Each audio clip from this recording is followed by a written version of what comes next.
बिहार में लोकतंत्र का महासंग्राम अपने चरम पर है। दूसरी ओर अंतिम चरण की वोटिंग शुरू हो चुकी थी और अब अंतिम क्षण में पहुंच गई है। और अब इस बार नजारा ऐतिहासिक है। जनता रिकॉर्ड तोड़ मतदान के मूड में साफ तौर पर देखी गई है। 122 सीटें, 20 जिले, 1302 उम्मीदवार और 3 करोड़ 70 लाख से ज्यादा मतदाता। हर वोट अब नीतीश मोदी के सुशासन और जंगल राज की वापसी के बीच की जंग तय कर रहा है। अब तक मिली जानकारी के मुताबिक आपको बता दें कि 3 बजे तक मतदान 60% को क्रॉस कर चुका था। मतलब साफ है कि बिहार की जनता इस बार वोटिंग का नया रिकॉर्ड बनाने को पूरी तरीके से तैयार है। सन 2000 में भी आपको बता दें कि 62.57% मतदान दर्ज किया गया था और अब लग रहा है कि यह रिकॉर्ड टूटने की कगार पर जा पहुंचा है। सबसे अहम बात, इन 122 सीटों में कई मंत्रियों की साख दांव पर लगी हुई है।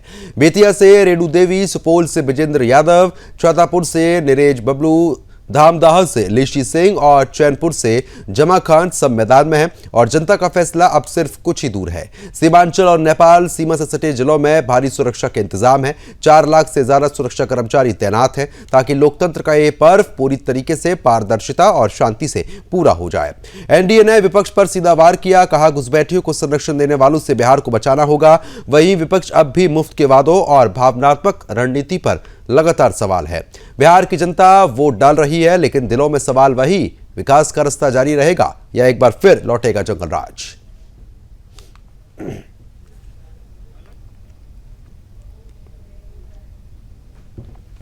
इसी बीच एक महत्वपूर्ण जानकारी है। बिहार चुनाव को लेकर 3 बजे तक 60.40% मतदान दर्ज हो चुका है। आपको बता दें कि अररिया में 3 बजे तक 59.80% वोटिंग हुई थी। अरवल में भी 3 बजे तक आपको बता दें कि 55% को क्रॉस कर चुकी थी। औरंगाबाद में 3 बजे तक 60 को ये वोटिंग परसेंटेज जो है जो पार कर गया था। बांका में भी 3 बजे तक 63.3% मतदान दर्ज हुआ। भागलपुर में 3 बजे तक 58.37% मतदान। गया जी में भी 3 बजे तक 62.74% वोटिंग जो है वो फिलहाल दर्ज हुई है। तो कुल मिला के लगभग हर जगह 60% के आसपास 3 बजे तक वोटिंग दर्ज हो गई है।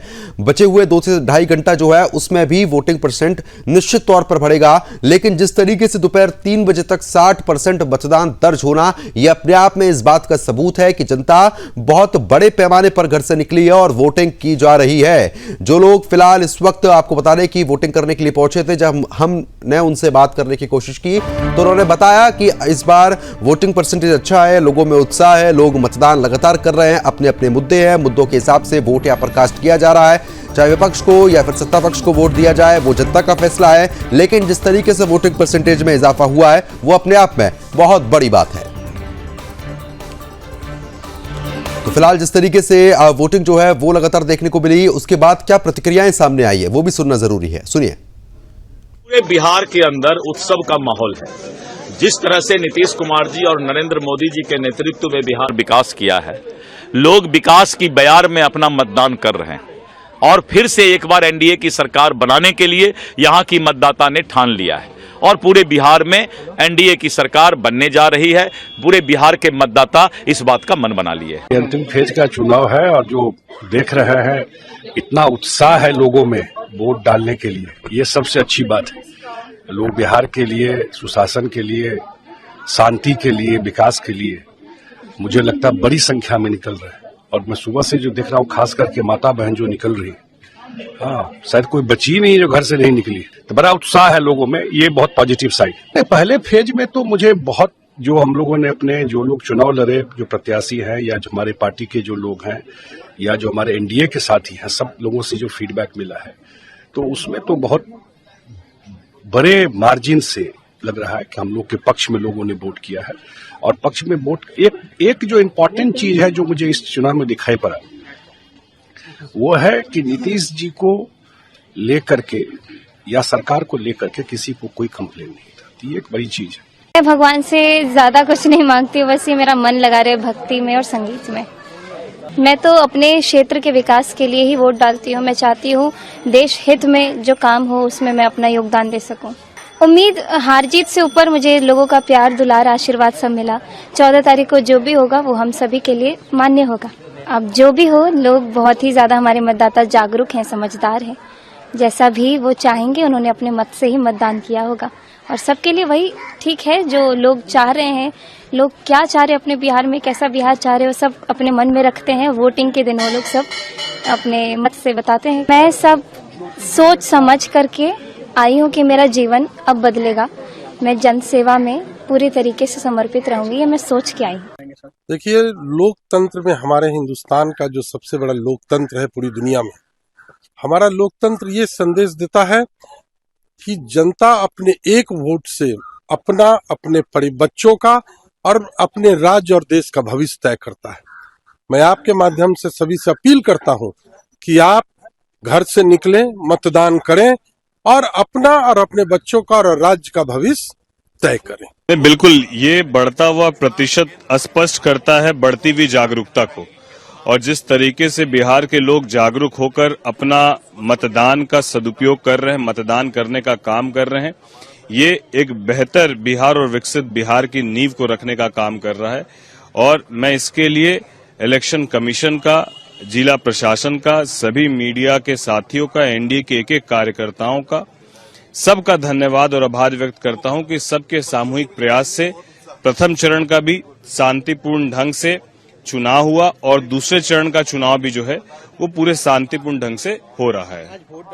जी, आज हम लोगों ने मतदान किया और मतदान बिहार के बेहतरी के लिए, विकसित बिहार के लिए और लगातार हो रहे बिहार में विकास को देखते हुए हम और हमारे पूरे परिवार ने आज यहाँ अपने मतदान को देने का काम किया। बिहार की जनता का जनादेश स्पष्ट है। रंगदारी, जंगल राज, दादागिरी, माफियाइज्म नहीं आने देंगे और प्रधानमंत्री नरेंद्र मोदी जी और मुख्यमंत्री नीतीश कुमार के नेतृत्व के गठबंधन एनडीए को जनता खुलकर आशीर्वाद दे रही है। लुटेरा माफिया गैंग हारेगा। विकास के परोदा नरेंद्र मोदी जी नीतीश कुमार की जोड़ी को जनता खुलकर आशीर्वाद दे रही है। ऐसा है कि राहुल गांधी चुनाव परिणाम में आने वाली हार पर करने वाली प्रेस कॉन्फ्रेंस की ट्रायल कर रहे हैं, क्योंकि उनको पता है कि चुनाव में तो वो हार रहे हैं और ये उनकी 19वीं हार होने वाली है और इस हार का ठीकरा किस पर फोड़ना है इसके लिए वो तैयारी कर रहे हैं। यूपीए इंडी गठबंधन हार मान चुका है और उनकी प्रेस कॉन्फ्रेंस स्पष्ट कर रही हैं कि वो हार का ठीकरा किस पे फोड़ना है उसकी तैयारी हो। तो फिलहाल जिस तरीके से आपने प्रतिक्रिया सुनी है यहाँ पर, लेकिन अब चर्चा को आगे बढ़ा लेते हैं क्योंकि खास मेहमान हमारे साथ जुड़ चुके, उन्हीं का रुख करेंगे। भाजपा प्रवक्ता राकेश जी, आपका बहुत बहुत स्वागत है। आशीष सैनी, प्रवक्ता कांग्रेस, आपका स्वागत। अनुज कुमार जो है वो आपसे कुछ ही देर बाद बस हमसे जुड़ेंगे। उसके बाद मनोज बैठा जी है, जनसुराज के प्रवक्ता, आपका भी बहुत बहुत स्वागत है। और जिया खान, राजनीतिक विश्लेषक जो हैं वो लगातार बने हुए हैं, आपका भी खान साहब बहुत बहुत स्वागत है। सबसे पहले भाजपा प्रवक्ता का यही मैं रुख करना चाहूंगा राकेश जी, क्योंकि देखिए वोटिंग परसेंटेज की अगर हम बात करते हैं तो पहले चरण में भी बहुत अच्छा इजाफा, इस बार भी बहुत अच्छा 60% को इस बार भी क्रॉस कर चुका है दोपहर 3 बजे तक। निश्चित है कि ये लगभग 65% के आसपास जो है दर्ज हो जाएगा और ज्यादा भी हो सकता है। किस तरीके से आप देख रहे हैं? प्रद्युमन जी, आपके सवाल का जवाब मैं देना चाहता हूं। 2019 में बिहार में लोकसभा का चुनाव हुआ था, 2% की वृद्धि हुई तो 40 में 39 सीट हम लोगों ने जीता है। 2020 की बात करें, जहां 55%, 56% महागठबंधन को वोट पड़ा, वहां वो लोग चुनाव हारने किया। जहां पे 60 से लेकर 65% तक वोट गया था, तो वहां पे जीतने का भारतीय जनता पार्टी एनडीए नीतीश कुमार जी की सरकार ने जीतने का काम किया। और आज की बात करें, आज चलिए ठीक है, संपर्क नहीं हो पा रहा, दोबारा संपर्क साधने का प्रयास किया जाएगा। कांग्रेस प्रवक्ता लगातार बने हुए हमारे साथ, उन्हीं का रुख करेंगे। आशीष जी, क्योंकि देखिए जिस तरीके से वोटिंग परसेंटेज काफी अच्छा है और एनडीए लगातार ये कह रहा है कि जब बड़े पैमाने पर वोटिंग होती है तो उन्हीं की वापसी हो जाती है, किस तरीके से आप देखेंगे? देखिए, वोटिंग क्लोज हो गई है और अभी हो सकता है कि जो ये दूसरा चरण है इसकी वोटिंग क्लोज होने में 4-5 दिन का समय लग जाएगा चुनाव आयोग को, क्योंकि चुनाव आयोग अब डिजिटल इंडिया के दौर में चुनाव आयोग तत्काल रिकॉर्ड नहीं देता, वो 2-3 दिन 4 दिन तक बढ़ाता है। एसआईआर और जो वोट चोरी को लेकर जो हमारी आशंकाएं थी, चिंताएं थी, उसमें बहुत अधिक ध्यान रखने की कोशिश की गई कि गड़बड़ियां ना हो, लेकिन फिर भी गड़बड़ियां हुई है और एक बहुत बड़ी सूची हमारे पास उन मतदाताओं की है जिन्हें चुनाव आयोग ने दोनों जगहों पर मतदाता बना रखा है, बिहार में भी और उनके संभावित राज्यों में। इस सब के बावजूद भी जो माहौल देखने के लिए मिला, और आप लोग भी क्योंकि फील्ड में रहे तो आपने देखा होगा कि जो गठबंधन कांग्रेस के साथ और आरजेडी के साथ लोग जुड़े रहे और बहुत भारी संख्या में अपना मतदान देने का काम किया है। निश्चित रूप से यदि जन भावनाओं की स्थिति और लोगों की प्रतिक्रिया के अनुसार देखा जाए तो कांग्रेस और आरजेडी के नेतृत्व में कांग्रेस और गठबंधन की सरकार बनने जा रही, और इसमें कुछ चीजें हैं जो हमने चुनाव आयोग पर उठाए सवाल, वो सवाल हमारे आज भी वहीं खड़े हैं। नहीं आशीष जी, देखिए अपने दावे होते हैं। अब देखिए एनडीए भी अपना दावा कर रहा है, आप लोग भी अपना दावा कर रहे हैं, लेकिन बार बार ये बीच में बम फोड़ देना एसआईआर को लेकर या वोट चोरी को लेकर, उसके बाद फिर गायब हो जाना। अब जब नतीजे आएंगे, अगर नतीजे आपके विपरीत रहते हैं तो फिर आप तुरंत बम फोड़ेंगे कि साहब वोट चोरी हुई है। नतीजे आपके पक्ष में आ गए तो कोई दिक्कत नहीं थी। देखिए एक बम फोड़ने के लिए कम से कम बारूद की आवश्यकता है, और जिस वक्त कोई एजेंसी भी सरकार के और चुनाव आयोग के खिलाफ खड़े होने को तैयार नहीं है, तो ये सारा काम हमें खुद करना पड़ रहा है। एक एक वोटर लिस्ट को मात्र टाइप करने में भी 1 घंटे का समय लगता है अगर एक व्यक्ति बैठ के करे, और आपको हजारों वोटर लिस्टों को पहले टाइप करना है, फिर उनको डिजिटल फॉर्मेट में कन्वर्ट करके उनकी जांच करनी है, और ये सारा काम करना है। मनोज जी, क्योंकि देखिए जिस तरीके से साफ तौर पर वोट चोरी को लेकर कांग्रेस और आरजेडी पहले से भी कह रही है, अब ये भी आरोप लगाया जा रहा है कि हमको उम्मीद है गलतियां पाई जाएंगी, हम फिर इस पर बोलेंगे। आपकी राय क्या है? जो वोट चोरी का मामला है जो कांग्रेस उठा रही है, इस पर जांच होना जरूरी है। अगर उनके अंदर कोई डाउट है तो इलेक्शन कमीशन ऑफ इंडिया इसकी जांच करे। सबके दायरे में इलेक्शन कमीशन ऑफ इंडिया या फिर विपक्ष के जो विपक्ष के नेता हैं, भाजपा के लोग हैं, क्यों आते हैं? कि जब भी कोई प्रश्न, चाहे कांग्रेस पूछे, चाहे आरजेडी पूछे, चाहे जन स्वराज पूछे, उसका जवाब इलेक्शन कमीशन की तरफ से भाजपा के प्रवक्ता देते हैं, जो उनको सख्त के दायरे में खड़ा करता है। जब आपको एसआईआर करना है, क्योंकि उनकी एक पद्धति है, प्रोसेस है, वो करना ही चाहिए ताकि जो निष्क्रिय वोटर से उसको निकाला जा सके, अब जो वोटर लिस्ट साफ और स्पष्ट किया जा सके। लेकिन जिस तरह से चुनाव के जस्ट पहले किया जाना और 65 लाख वोटरों का नाम उसमें से काट दिया गया। अब बहुत सारे लोग कंप्लेन भी किए थे, और राहुल गांधी जी ने दिखा रहे थे कि एक व्यक्ति का 9 जगह नाम है, एक जगह 223 जगह वोट दिए। ये पूरा कायदे से उन्होंने किया। और हरियाणा में आपने देखा भी होगा कि सीसीटीवी कैमरा में पकड़ा गया कि एक व्यक्ति जो चुनाव हार गया उसको जितवा रहा है वो भाजपा के कैंडिडेट का, तो इस तक के दायरे में करता है। क्यों नहीं कोई सवाल उठाए कि आखिर आपने एसआईआर जो किया और उसका सवाल जवाब करते हैं इलेक्शन कमीशन ऑफ इंडिया, इसमें तो भाजपा बीच में क्यों आ रही है? एक मुद्दा है। और दूसरी बहुत बड़ी अच्छी चीज है बिहार के लिए कि इस बार इतना परसेंटेज वोटर्स वोट आकर के दिए। शायद ये सब मामला है, एसआईआर का मामला हो, चाहे जन स्वराज में घर घर जाकर 3 सालों से जो प्रयास किया, मेहनत किया, लोगों को जगाने का, जागृत करने का काम किया कि बिहार का असली मुद्दा जातिवाद नहीं है, जातिवाद का फायदा राजनीतिक दल उठाकर। जन स्वराज की इस बार सीटें बढ़ेंगी? जन स्वराज को कुछ सीटें मिलने की उम्मीद लग रही है? जी बिल्कुल लग रही है। बहुत सारे सीटों पे हम लोग अच्छा खासा फाइट दे रहे हैं, परसेंटेज वोट भी लेके आ रहे हैं। 3 सालों में जो हमारा मेहनत है वो कहीं ना कहीं रंग ला रहा है। जो प्रवासी लोग बाहर से आए हैं, जनरली वो लोग अपना दर्द दुख समझते हैं और जाकर जन स्वराज को ही भूलते हैं। ठीक है राकेश जी, अब देखिए, अब जहां पर अगर थोड़ा सा हम पहले चलना चाहें, थोड़ी पहले की बात करते हैं कि ईवीएम को लेकर बहुत बड़े आरोप कांग्रेस पहले से लगा रही थी, लेकिन जहां पर कांग्रेस पार्टी की सरकार बन गई वहां पर तो ईवीएम बिल्कुल सही थी। जहां पर आप लोगों की सरकार बन गई वहां ईवीएम खराब हो गई। अब बिहार में भी वही आरोप आप लोगों के ऊपर लग रहे हैं कि साहब आपने 65 लाख नाम कटवा दिए, उसके बाद वोट चोरी हो रही है, और भी दिक्कतें हैं। कहीं ना कहीं विपक्ष को डर तो नहीं लग रहा है कि सरकार आप लोगों की बन रही है, तो आरोप लगाए जा रहे हैं, क्योंकि ये आरोप लगातार कहे जा रहे थे। इस पर आपकी राय मैं जानना चाह रहा हूं, क्योंकि आशीष सैनी जी साफ तौर पर कह रहे हैं कि गलतियां तो हैं। प्रद्युमन जी, राहुल गांधी जी के नेतृत्व में 3 लोकसभा राहुल गांधी जी ने हारने का काम किया, 90 विधानसभा हारने का काम किया। 1 विधानसभा जो बिहार में हुआ ये भी हारेंगे राहुल गांधी के नेतृत्व में।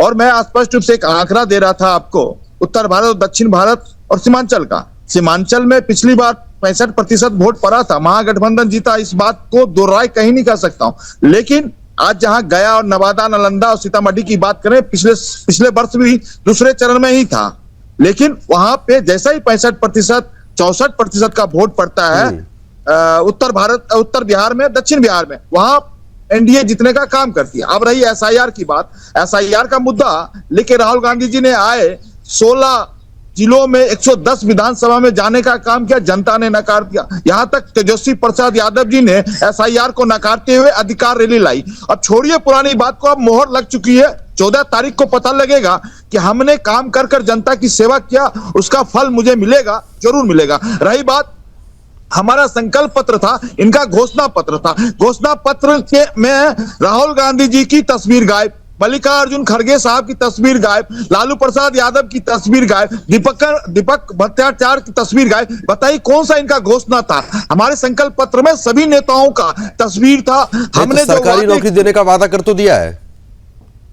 हमने जो वादा किया, 1 करोड़ सरकारी नौकरी के साथ साथ आत्मनिर्भर बनाना है, जीविका बहनों को लाखपति बनाने के साथ साथ करोड़पति बनाना है। हमने उस वादे को पूरा किया। लेकिन दूसरी तरफ उनके घोषणा पत्र में था कि बिहार के हर परिवार से एक सरकारी नौकरी दिया जाएगा। बताइए बिहार के अंदर 2 करोड़ 80 लाख परिवार है, कहां से सरकारी नौकरी दी जाएगी? और जीविका की बहनों की बात कही गई। जीविका बहनें बिहार में 10 लाख समूह है, 10 लाख समूह के अध्यक्ष है, यानी 10 लाख अध्यक्ष है, उनको 33,000 रुपए देने की बात कर रहे हैं। तो बताइए पैसा कहां से आएगा? ये अपने आप में एक बड़ा सवाल है, बजट कहां से आएगा?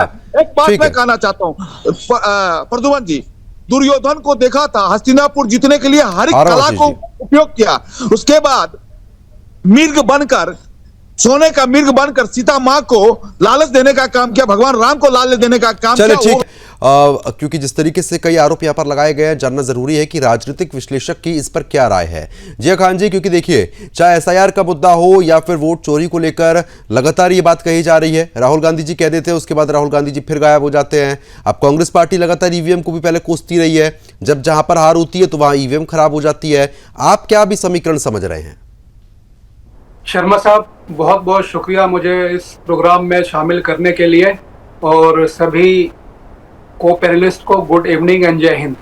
जहां तक एसआईआर का मुद्दा है या वोट चोरी का मुद्दा है, तो इसमें दोनों पार्टियां एक दूसरे पर आरोप प्रत्यारोप लगा रही हैं। लेकिन जिन प्रदेशों में, मिसाल के तौर पे अभी वेस्ट बंगाल को हाईलाइट किया जा रहा है, तो वहां पर ममता बनर्जी ने कुछ वहां पर जो अपना प्रदर्शन शुरू किया, उसके बाद दूसरे प्रदेशों में राहुल गांधी जी ने हरियाणा का उदाहरण दिया, कर्नाटका का उदाहरण दिया। लेकिन ये लोग जो भी एक दूसरे पर आरोप लगा रहे हैं, उन्हीं सीटों में लोकसभा में और विधानसभा में कहीं ये जीते हैं, कहीं वो जीते हैं, और किसी का कोई सॉलिड जो एविडेंस है वो अभी तक जनता के सामने निकल के नहीं आ रहा है कि आखिर कहना क्या चाहते हैं। दोनों जगहों पर राहुल गांधी जी ने कर्नाटका के कई डिस्ट्रिक्ट्स में ये सवाल उठाया था कि यहाँ पर ऐसा ऐसा हुआ है। फिर बाद में बीजेपी ने उन पर पलटवार किया कि दूसरे जगहों पर यहाँ पर जो घुसपैठिए या और लोग जो इनको जिताने में मदद कर रहे हैं। तो देखिए, ये आरोप प्रत्यारोप का खेल चल रहा है, और इसमें बहुत सारी जगहों पर जो कांग्रेस का आरोप है, खास तौर से कर्नाटका के बारे में, उसमें हमें भी बहुत सारी ऐसी बेबुनियाद चीजें देखने को मिली हैं, क्योंकि अगर वो सच है तो इनको जस्टिफाई करना चाहिए, और वो जस्टिफाई करने में नाकाम रहे हैं। बिल्कुल, कहने के जो आरोप जो लगाए जा रहे हैं वो बेबुनियाद आप यहाँ पर बता रहे हैं आशीष जी, क्योंकि बात तो सही है। मैं आ रहा हूँ राकेश जी, क्योंकि कहीं ना कहीं हरियाणा में कुछ सीटें आपकी भी जीती, आप लोग भी जीते, ठीक है, लेकिन कहीं ना कहीं वहां पर बीजेपी की सरकार बनी। अब ये आरोप लगा देना कि भाई ये हो रहा है, वो हो रहा है, लेकिन ये तो जनता का फैसला है ना कि जनता किसको चुनना चाह रही है। बिहार के तत्पर में अगर बात करते हैं तो लगातार विकास के नाम पर इस बार वोट किया जा रहा है, तो विकास तो लगातार एनडीए करने का दावा कर रहा है। अब आप लोग कह रहे हैं कि हम करेंगे, तो कर रहा है और करेंगे में तो बहुत फर्क आ जाता है। नहीं, पहले तो मैं आपको बता दूं कि घोषणा पत्र में आने वाले समय में यदि सरकार बनती है तो क्या काम करेंगे वो कहा जाता है।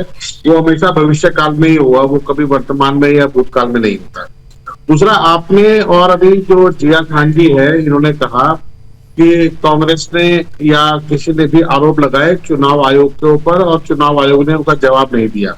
सच्चाई ये है कि चुनाव आयोग ने अभी तक न उस पर स्पष्टीकरण दिया है, और जब चोर की चोरी पकड़ी जाती है तो वो चुनाव आयोग तो स्पष्ट कर चुका है ना कि एसआईआर की पूरी प्रक्रिया क्या है और किस तरीके से काम होगा। मैं एसआईआर पर ही आ रहा हूँ सर। मेरा ये कहना है कि डबल वोट बनना, फर्जी वोट बनना, एक मकान में 500 वोट होना, किस एंगल से जस्टिफाई किया जा सकता है। मैं सिर्फ इतना सवाल अगर इनसे पूछूंगा तो जवाब इनके पास है, न चुनाव आयोग के पास है।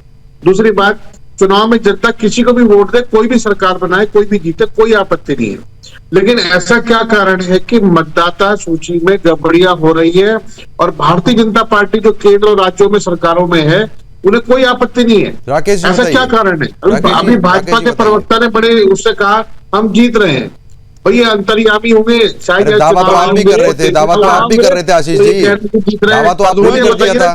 नहीं, मैं ये पूछ रहा हूँ कांग्रेस के पास कोई मुद्दा नहीं है तो ऐसा SIR का मुद्दा लगातार 2003 से आ रहा है, 2003 के बाद इनकी सरकार की इन लोगों के पास कोई मुद्दा ही नहीं है, ना विकास का मुद्दा है, ना सकारात्मक राजनीति करते हैं। राहुल गांधी जी कहते हैं मैं नेता हूं, इनका विकास का मुद्दा में क्या जाता है? कांग्रेस के नेता बैठे हुए इनका विरोध करते, इनका विरोध तो दिग्विजय सिंह इनका विरोध करते, हरिप्रसाद इनका विरोध करते, सभी नेताओं तो कांग्रेस का विरोध कर रहा है। अब आशीष जी, आपकी अब पार्टी के अंदरूनी इतना विरोध है। अब जब हरियाणा का भी बात कर रहे थे, हरियाणा में कितने धड़ बटे हुए हैं आप देख लीजिए ना। भूपेंद्र सिंह हुड्डा का अलग है, कुमारी शैलजा का अलग था, सब कुछ अलग अलग धड़ पार्टी बटी हुई है। फिर आप कहते हैं कि साहब हम लोग जीत इसलिए नहीं पा रहे क्योंकि वोट चोरी हो रही है। आपस में किसी की कोई प्रदुमन जी कांग्रेस जो है ना राहुल गांधी को नेता मान ही नहीं रही है, सिर्फ नेता कौन मान रही है? सोनिया गांधी को नेता मानती है। मनोज जी, क्योंकि देखिए अपने अपने दावे, अपने अपने वादे, लेकिन जिस तरीके से आरोप यहां पर लगाए जा रहे हैं, लेकिन आप कुछ भी कह लीजिए, जनता विकास के नाम पर वोट करती है। बीजेपी को हर जगह चुना जा रहा है। इस बार भी बीजेपी ये वादा कर रही है कि भाई हम लोग विकास लगातार कर रहे हैं, आगे भी विकास करेंगे। अब आप लोगों के लिए कितनी बड़ी चुनौती है? विकास के नाम पर वोटिंग हो रहा है। अगर विकास के नाम पर वोटिंग होता है तो कोई भी सरकार, कोई भी जनता 20 सालों से किसी को मौका नहीं देती। 5 सालों में 2005 में नीतीश कुमार जी मुख्यमंत्री बने थे, 2005 से लेकर 2010 तक सड़क और बिजली के नाम पर वो चुनाव लड़े, चुनाव जीते और उन्होंने किया। उसके बाद उन्होंने ना शिक्षा पर काम किया, शिक्षा बेहतर नहीं हुआ। शिक्षा का स्थिति आज भी बिहार में सबसे पिछड़े के पिछड़े है। रोजगार के पलायन की बात करें तो सबसे ज्यादा पलायन यही बिहार में होता है। पिछड़ा पर कैपिटा इनकम की बात करें वो भी पिछड़ा का पिछड़ा है। अब स्वास्थ्य व्यवस्था की बात करें कि यहाँ के लोग यहाँ पे स्वास्थ्य व्यवस्था 20,000 रुपया खर्च करने के बावजूद भी उससे राज्यों के रुख करते हैं जब वो बीमार पड़ते हैं। शिक्षा पे 60,000 रुपया खर्च करने के बावजूद भी लोग अपने उत्तम शिक्षा के लिए बाहर जाते हैं। तो शिक्षा पर, स्वास्थ्य पे, अनएम्प्लॉयमेंट में इन्होंने काम ही नहीं किया है, काम ही नहीं। तो सड़क और बिजली सब लोग मान रहे कर रहे हैं। अगर विकास के नाम पर उन्होंने वोट दिया 2005-2010 में किया, उसके बाद से उन्होंने नीतीश कुमार जी ने कभी भी इनको मैंडेट नहीं मिला। आप देखिएगा बिहार में उनको मैंडेट नहीं मिला। नहीं तो फिर वापसी कैसे हो जाती है बार बार? ये भी तो सवाल है ना। नहीं, उनको मैंडेट नहीं दिया ना बिहार के लोगों ने नीतीश को, उनको मैंडेट नहीं दिया। देखिए इस बात पे मैजिकल नंबर उनके पास है। इसकी वजह से कभी आरजेडी के साथ मिल करके मुख्यमंत्री बन जाते हैं तो कभी भाजपा के साथ मुख्यमंत्री बन जाते हैं। तो ये कहना कि इनको लोग मुख्यमंत्री देखना चाहते हैं, ये बिहार की जनता नहीं देखना चाहती है। जो राजनीतिक पार्टी है उनको कंप्लीट मैंडेट न मिलने की वजह से नीतीश कुमार को यूज करना पड़ता ताकि हमारी सरकार बनी रहे, हम सत्ता में रहें, बस यही हो रहा है। आशीष जी, क्योंकि देखिए अगर हम बिहार की खास तौर पर बात करते हैं, बिहार की जो मूलभूत जरूरतें हैं, वहां के जो लोग हैं वो इतने हाईटेक चीज़ों को प्राथमिकता नहीं देते जितनी वो मूलभूत सुविधाओं पर विशेष रूप से जोर देते हैं। क्योंकि देहात क्षेत्र ज़्यादा है बिहार में, वहाँ का आदमी ये चाहता है कि रोज़गार हो, पलायन खत्म हो, हमें दिल्ली और नोएडा जाने की ज़रूरत ना पड़े, हम खास तौर पर बिहार में हमको रोज़गार मिल जाए।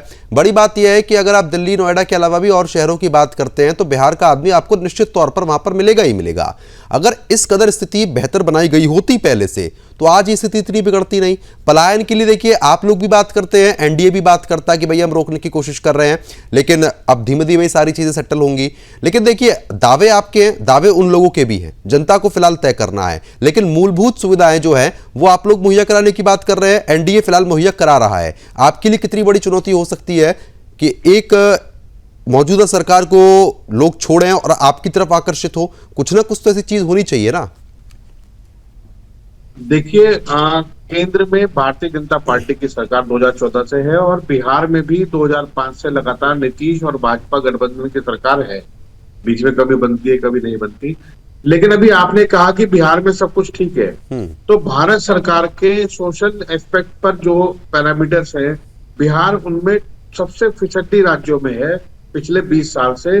और केंद्र सरकार जो कि 2014 से भारतीय जनता पार्टी की है, तो पिछले 11 साल से बिहार कहीं पर भी सबसे लास्ट वाले पायदान से ऊपर नहीं आया। आप किसी भी पैरामीटर पर बात कीजिए जो सोशल वेलफेयर और सोशल जस्टिस के है। तो ये आपने जो अभी कहा कि बिहार बिल्कुल ठीक चल रहा है, तो ये किसके कहने पर कहा? नहीं, मैंने ये नहीं कहा कि बिहार बिल्कुल ठीक चल रहा है, मैंने मूलभूत सुविधाओं का जिक्र किया है। मैं आपको करेक्ट कर दे रहा हूं उसमें। सर कोई बात नहीं, सुन लीजिए।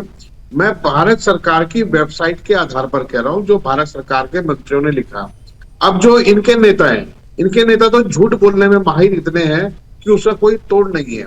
हमने ये कह रहे ना कि हम 2005 में भी जीते। अच्छा आशीष जी, आप यही बता दीजिए, अगर झूठ बोलने की बात है, जो आपने इतना बड़ा वादा कर दिया है, आपका मुख्य वादा ये है ना सरकारी नौकरी का? 2005 में जेडीयू की जितनी सीटें थी नीतीश कुमार जी की, हर चुनाव में चरणबद्ध तरीके से घटती रही है और अब की बार वो सबसे कम आने वाली है। ठीक है राकेश जी, मैं आ रहा हूं। ठीक है, आप आशीष जी बस एक चीज बता दीजिए, इतनी बड़ी जनता की संख्या है वहां पर, हर परिवार से एक सरकारी नौकरी कैसे दे पाएंगे? आपने बोल तो दिया, कोई रोड मैप प्रेजेंट किया आप लोगों ने, आरजेडी ने, कि भाई ये रोड मैप है, इस आधार पर नौकरियां दी जाएंगी?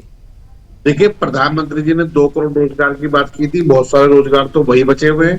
अगर हर साल 2 करोड़ है तो बिहार के हिस्से में कुछ तो आएगा। और बिहार के नहीं, सुन लीजिए ना सर, मैं आपको बता तो रहा हूँ, बिहार की जनसंख्या, जनसंख्या कह रहा हूँ, बिहार और सिक्किम आसपास है। बिहार की जनसंख्या माइग्रेट करती है। हमने कहा कि जो वहां परिवार, हमारी कोशिश ये होगी कि परिवार के एक सदस्य कम से कम सरकारी नौकरी में हो। इस स्तर तक जो सृजित पद है अथवा जो नए पद बनाए जाएंगे वो सबके माध्यम से भरे जाएंगे। तो ये घोषणा करने में, ये विश्वास दिलाने में जनता को क्या दिक्कत है?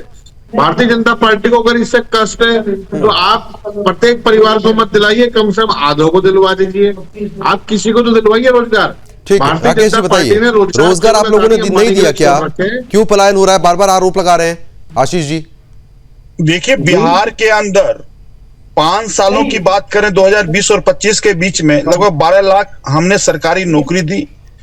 39 लाख युवाओं को आत्मनिर्भर बनाने का काम नहीं किया। तो ये आप अपनी केंद्र सरकार की वेबसाइट पर लिखना भूल क्यों गए? आपके लाइन को वेबसाइट पे लिख देते कम से कम। आज अब वेबसाइट आपकी पूरी पड़ी है, वहाँ पर बिहार के नाम पर 0 लिखा हुआ है।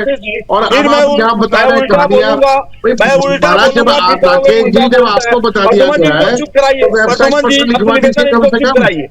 जनता सुनना चाहती है। क्या मतलब है? आप बताइए तो वेबसाइट पर क्यों नहीं लिखवाया?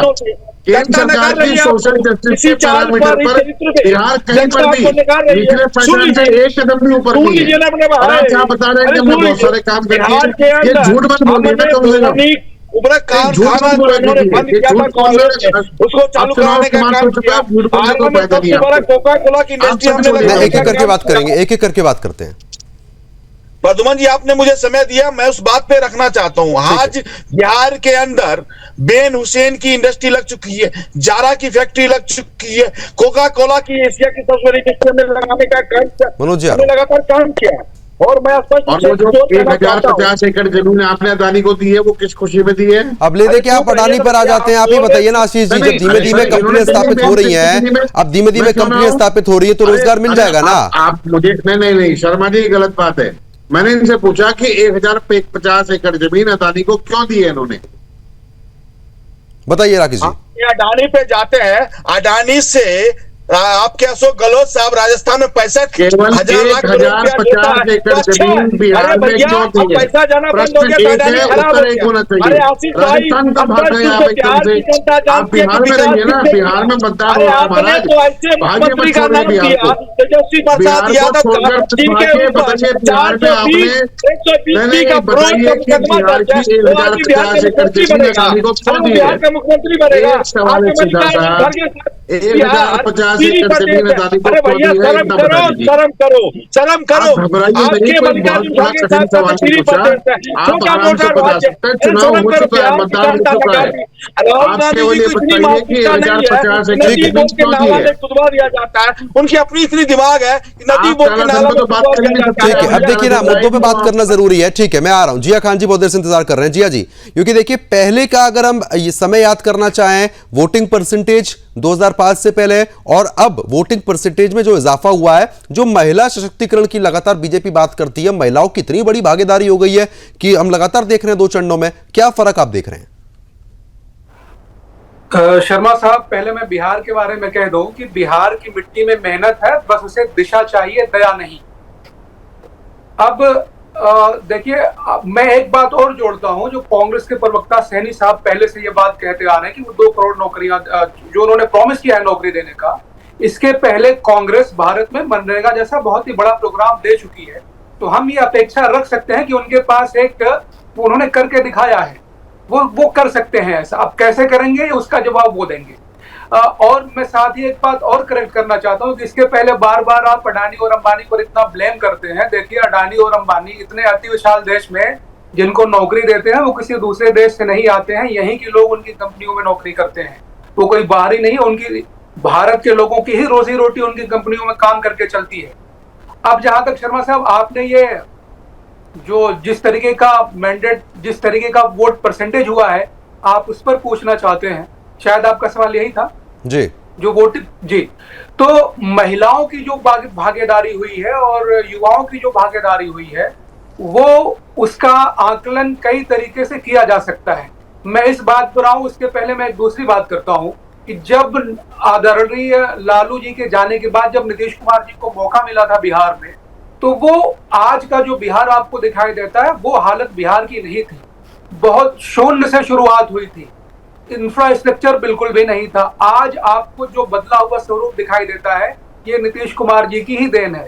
लेकिन जब हम कहीं पर भी नीड एनालिसिस या ह्यूमन बिहेवियर पढ़ते हैं, उन्होंने हालात इतने अच्छे किए कि सबकी भागीदारी पढ़ाई लिखाई में अच्छी हुई, उनको अच्छा माहौल मिला। तो आज अब जब युवाओं में शिक्षा आई तो अब उनको शिक्षा के बाद ऑटोमेटिकली सर्वाइवल के लिए नौकरी चाहिए। तो जहां पर पहले पुरुष डोमिनेंस दिखाई देता था, पिछले कई सालों में महिलाओं की भी भागीदारी नौकरी में करीब करीब बराबर दिखाई देती है, और वो खास तौर से सरकारी नौकरियों में भी इक्वल ही होता है। तो अब इतनी बड़ी आबादी को सरकारी नौकरी नहीं देनी है। हो सकता है कि इसमें बीजेपी मतलब बिल्कुल ठीक है, कुल मिला के फर्क यह है कि अब बहुत फर्क आ चुका है, आपका साफ तौर पर यही कहना है? जी बिल्कुल, मेरा ये कहना है कि अब जो जनता की इच्छाएं हैं वो जो बेसिक नीड्स है, अब सर्वाइवल पर नहीं सिर्फ रिस्पेक्ट पर बात आ गई। ठीक है, चलिए ठीक है। आप सभी मेहमानों का, आप समय कम है, सभी मेहमानों का बहुत बहुत शुक्रिया हमारे साथ जुड़ने के लिए, इस मुद्दे पर विस्तार पूर्वक चर्चा करने के लिए। तो बिहार का बॉस कौन, ये तो अब आने वाले कुछ ही दिनों में साफ हो जाएगा। लेकिन जनता जिस तरीके से वोटिंग कर रही है वो क्षण अपने आप में ऐतिहासिक है, क्योंकि 60% वोटिंग परसेंटेज और वो लगातार बढ़ा है। ये तो 3 बजे तक का मैं आपको बता रहा हूं, वो अपने आप में बहुत कुछ बयान कर रहा है। अभी के लिए सिर्फ इतना ही, नमस्कार।